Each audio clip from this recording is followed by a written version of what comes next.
गण गणपतये नमः। वक्रतुंड महाकाय सूर्यकोटि समप्रभ निर्विघ्नं कुरु मे देव सर्व कार्येषु सर्वदा।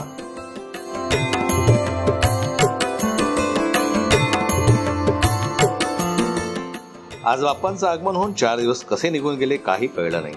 त्यांच्या वास्तव्यानं घर नावाच्या 4 भिंतीत जणू मंदिराचीच अनुभूती येते। या पवित्र अशा वातावरणात आज आपण येऊन पोहोचलो आहोत अष्टविनायकातील चौथे गणपती महाडच्या श्री वरदविनायक गणपती मंदिरात।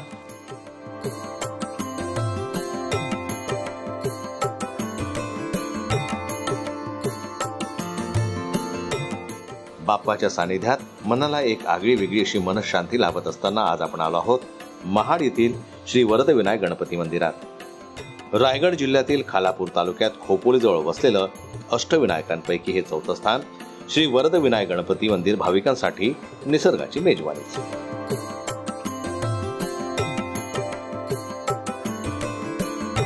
वरदान देणारा म्हणून प्रसिद्ध असलेल्या या गणपतीला दररोज हजारो भाविक दर्शनासाठी गर्दी करतात।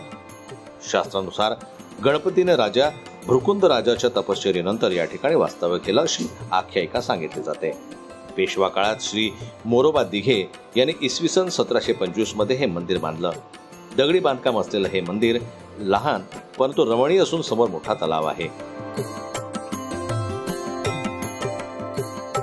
मूर्ती साध्या स्वरूपाची असून सोंड उजवीकडे वळलेली आहे। या ठिकाणी भाविकांना मूर्तीला स्पर्श करून पूजा करण्याची विशेष परवानगी आहे। ही परंपरा अष्टविनायकांमध्ये फारच वेगळी आहे।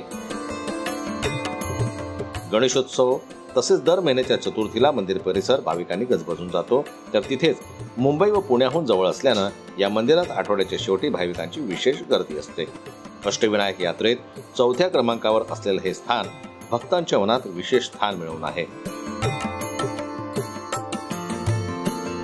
आजच्या या यात्रेचा आपण इथेच थांबूया, पण हो उद्या मात्र नक्की या चिंतामणीच्या दर्शनाला। आणि तोपर्यंत जय गजानन।